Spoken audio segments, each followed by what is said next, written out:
Bismillahirrahmanirrahim. Assalamualaikum warahmatullahi wabarakatuh. Perkenalkan, nama saya Srabia dengan stambuk A221-20129 kelas E, Prodi Pendidikan Biologi, Fakultas Keguruan dan Ilmu Pendidikan. Baik, pada kesempatan kali ini saya akan menjelaskan apa itu heuristik, hakikat pembelajaran, dan prinsip-prinsip pembelajaran. Baik, pertama-tama kita harus tahu itu apa pengertian heuristik menurut para ahli. Nah, heuristik adalah metode pertama yang dilakukan dalam penelitian sejarah. Pada tahap ini, para peneliti sejarah mencari dan menemukan sumber-sumber sejarah yang dibutuhkan.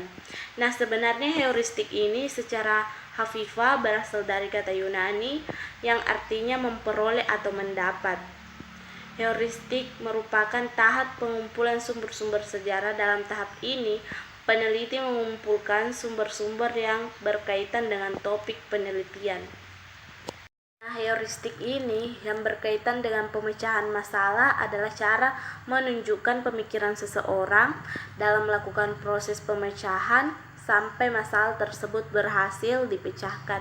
Ini beberapa dari arkeologi di mana hanya digunakan sebagai peraturan atau garis pedoman bertentangan dengan prosedur invarian.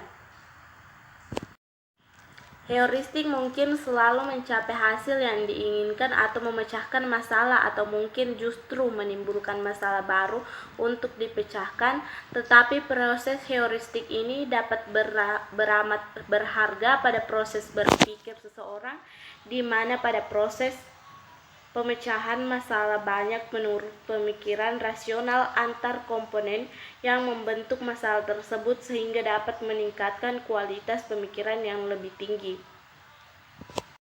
Kemudian di sini ada heuristik yang baik secara dramatis bisa mengurangi waktu yang diharuskan memecahkan masalah dengan menghapuskan keperluan untuk mempertimbangkan kemungkinan atau relasi antar komponen pembentuk masalah yang mungkin tidak relevan digunakan.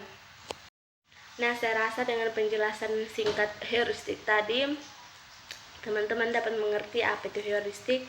Kemudian materi selanjutnya yaitu prinsip belajar. Nah, berdasarkan para ahli, prinsip belajar adalah landasan berpikir, landasan berpijak, dan sumber motivasi agar proses belajar dan pembelajaran dapat berjalan dengan baik antar pendidikan dengan peserta didik. Prinsip menurut Gastwald adalah suatu transfer belajar antar pendidikan dan proses didik sehingga mengalami perkembangan dari proses interaksi belajar mengajar yang dilakukan secara terus-menerus dan diharapkan peserta didik akan mampu menghadapi permasalahan dengan sendirinya melalui teori-teori pengalaman-pengalaman yang sudah diterimanya.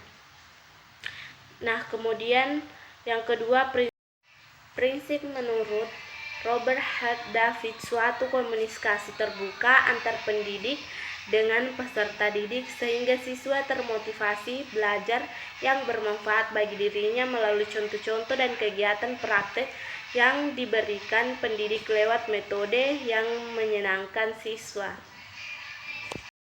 Menurut Rothwell AB 1961, prinsip-prinsip belajar terbagi menjadi 10. Yang pertama yaitu prinsip kesiapan, yang kedua prinsip motivasi, yang ketiga prinsip prestasi, yang keempat prinsip tujuan, yang kelima prinsip pembedaan individual, yang keenam prinsip transfer dan relevansi, yang ketujuh prinsip belajar kognitif, yang kedelapan prinsip belajar efektif, yang kesembilan prinsip belajar evaluasi.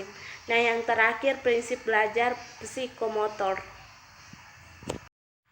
Kemudian yang kedua yaitu prinsip-prinsip belajar menurut Rohman atau Wijaya. Yang pertama yaitu prinsip efek kepuasan, yang kedua prinsip pergaulan, yang ketiga prinsip kesiapan, yang keempat prinsip kesan pertama, yang kelima prinsip kesan makna yang dalam, yang ketujuh prinsip bahan baru, yang kedelapan prinsip gabungan. Nah, itulah tadi tentang prinsip dan penjelasan prinsip-prinsip menurut para ahli. Kemudian kita berpindah ke materi selanjutnya, yaitu hakikat pembelajaran.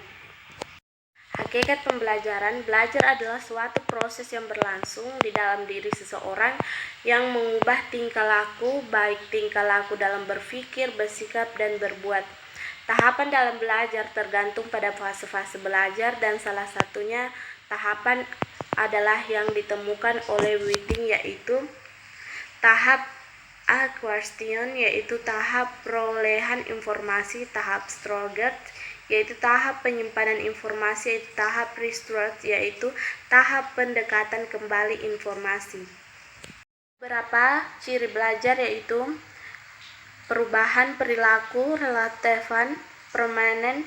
Ini berarti bahwa perubahan tingkah laku yang terjadi karena belajar untuk waktu tertentu akan tetapi tidak berubah-ubah. Yang kedua, perubahan tingkah laku tidak harus segera dapat diamati pada saat proses belajar, sedangkan berlangsung perubahan perilaku tersebut bersifat potensial. Kemudian, perubahan tingkah laku merupakan hasil latihan atau pengalaman. Yang kemudian, pengalaman atau latihan itu dapat Baik, itulah penjelasan singkat saya tentang heuristik, hakikat pembelajaran, dan prinsip-prinsip pembelajaran. Saya kira dengan wabillahi taufiq wa hidayah. Wassalamualaikum warahmatullahi wabarakatuh.